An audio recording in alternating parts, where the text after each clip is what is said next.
$600, 7 months ago. He's been on 2 holidays since. You brought it up once badly, and now it's a bit weird between you. And this morning he texted you about the weekend like nothing ever happened. What do? Let's start with what you've probably been doing for 7 months, because it's the same 3 things every time. 1. You hint. You mention that money's tight. You make a joke about being broke. You put something vague up and hope he does the math. He does not do the math. And here's the thing. Hinting isn't a soft version of asking. It's a way of asking while keeping deniability, and the deniability is exactly what lets him not answer. 2. You audit him quietly. New jacket, concert tickets, a holiday. You're not gathering evidence for a conversation because you're never going to have the conversation. You're gathering it for a grudge. 3. You write it off, sort of. You tell yourself, you know what, forget it, it's fine. Except you say that to yourself and not to him. So you've forgiven a debt he doesn't know has been forgiven, and you'll still feel it every single time he orders a second drink. 3 different ways to avoid saying one sentence out loud. That's it. That's the whole problem. So here's the question, and it isn't, will I get my money back? It's this. If he paid you tomorrow in full, no explanation, would everything be fine? Sit with that for a second, because the answer tells you which problem you actually have. If yes, if the 600 lands and you genuinely feel normal again, then great. This is a money problem. Money problems get solved by asking for money. But if he paid tomorrow and you'd still feel some version of this, then it stopped being about money a while ago. The debt is just where you've been storing everything else. He's flaky, he takes and doesn't notice. The money is the only piece of that you can point at, so it's where all of it went. Epictetus split the world into what's up to you and what isn't. Whether he pays you back isn't up to you. Whether you ask him cleanly once, out loud, is entirely up to you. You've spent 7 months trying to control the half you don't control. Decision. Work out which problem it is before you open your mouth. You'll ask completely differently. Let's change one thing at a time. Variant 1. It's not 600, it's 40. You covered a meal, it was nothing. And that's exactly why it's still sitting there. Small debts don't get repaid, and it's not because people are dishonest. Big money is an event. Somebody remembers $1,000. $40 was never anybody's Tuesday priority, including yours, until it started bothering you. So the smallness is doing 2 things at once.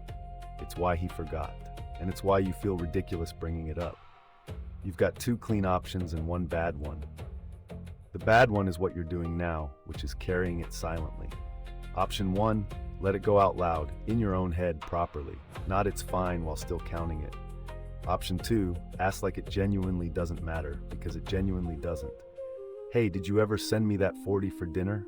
No rush, I just lost track. No rush, I just lost track. That's the whole sentence. It gives him a way out that costs him no face, and it gives him one specific thing to do. Decision. Under about 100, one light ask, then actually drop it. The rent it charges in your head is worth more than the 40. Variant 2. Same 600, 2 very different people. Version A, he's genuinely broke. Version B, he's got a new jacket and a festival wristband. Start with broke, because most people read this one wrong. When somebody genuinely can't pay, the silence usually isn't theft. It's shame. Every time he sees you, he's reminded of something he can't fix, so he starts avoiding the reminder, which from your side looks identical to not caring. If that's what's happening, the move isn't to press harder, it's to shrink it. Look, send me $50 a month whenever you've got it. There's no deadline on this. That does something specific. It turns a number he can't pay into a number he can, and it hands him back his dignity, which is the actual thing blocking the conversation. Now version B, new jacket, festival, still nothing. That's information, and you should take it plainly. It doesn't make him a villain. It means you're not on the list. He is not sitting there scheming, he just genuinely has not thought about it since March. Don't moralize at him, don't mention the jacket. The second you mention the jacket, you've made it about his character, and now he has to defend himself instead of paying you. Decision. Broke gets a payment plan. Not broke gets a date. Quick thing. If somebody currently owes you money and you have not said anything about it, hit the like button. That's it. No subscribe pitch. I'm not doing that to you here. Right? Back to it. Variant 3. You did ask, and he said next month. Then next month came, and he said next month. By the third time, this isn't a delay anymore. It's a system, and it's working perfectly for one of you. Because here's what next month actually is. It isn't really a lie. It's a way to end the conversation. Ending the conversation is the thing he wants, and it works every single time because you accept it every single time. So stop asking for the money. Ask for the date. Cool. Put a date on it, and I'll stop bringing it up. Read that again, because it's the whole trick. You're trading him the exact thing he wants, which is you not mentioning this anymore, for the exact thing you want, which is a commitment with a number on it. And if he won't give you a date, he just answered you. That's not a rude conclusion to draw, it's the only one available. Marcus Aurelius had a version of this. Don't be surprised when people behave like themselves. He's shown you 3 times now. The surprise is the part you're choosing. Decision. Ask for a date, not for the money. Variant 4. He still owes you 600, and he asks you for 200 more. Your first reaction is that this is outrageous. Fair enough, but this is genuinely the best moment you've had in 7 months, and most people waste it. Because up to now, every route to this conversation meant you bringing it up, which is the part you've been avoiding. He just opened the topic himself. The door is open and you didn't have to knock. So don't be sarcastic. Sarcasm feels great for about 4 seconds, and then the conversation is about your tone instead of his debt. Say this: I can't do more until the last one's sorted. It's not a big deal. That's just where I'm at. That's doing 2 jobs in 1 sentence. It's a clean no on the new ask, and it puts the old debt on the table without a single accusation in it. Nobody has to defend anything. Then watch what he does, because it tells you everything. If he settles up fast and gets a bit awkward, he'd genuinely forgotten and now he's embarrassed, and you're fine. If he goes quiet and the subject changes, it was never forgotten. Decision. Use the new ask to close the old one, and never lend on top of an open loan, ever. Variant 5. And this is the one nobody says out loud. Sometimes the 600 wouldn't change your month at all. You're fine. What's actually eating you is that he behaved like it never happened. Here's the test. Imagine he calls you tonight and says, I know I still owe you, I'm sorry, it's been on my mind, I'm working on it. And he sends you nothing. Do you feel better? If the answer is yes, then you don't want your money. You want to be acknowledged. And those need completely different sentences. Because if you ask for the money when what you need is the acknowledgement, one of 2 things happens. He pays, and you're still annoyed, and now you can't explain why. Or he doesn't pay, and you've added a rejection on top of the original thing. So say the true one. Honestly, the money isn't really the issue. It's that we've never talked about it. That's a harder sentence and a much more useful one. And it ends the resentment either way, because either he acknowledges it or he shows you he won't, and both of those are an answer. What you've got right now is no answer at all. Decision. Name the thing you actually want. Asking for money you don't need is a proxy, and a proxy never satisfies anybody. All right, 1 more of these, and then I'm done. This is episode 2 of 7, same format every time. A different money situation you're gonna run into, and a real answer at the end of it rather than a vibe. So if you want the other 5, subscribe, otherwise YouTube isn't gonna bother telling you they exist. Right? The rule. Here's the rule under all 5 of those. Ask once, plainly, with a date attached. All 3 words matter.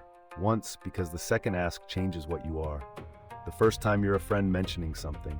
By the third, you're a creditor, and nobody has ever enjoyed being friends with their creditor. Plainly, because every hint you've dropped for 7 months gave him room not to answer. Plain language removes the room. With a date, because soon is not a commitment, and neither is when I can. A date is the only part of this he can actually fail, which is exactly why it's the only part worth asking for. Put together, it's about 1 sentence long. Hey, about the 600, can you get that to me by the end of the month?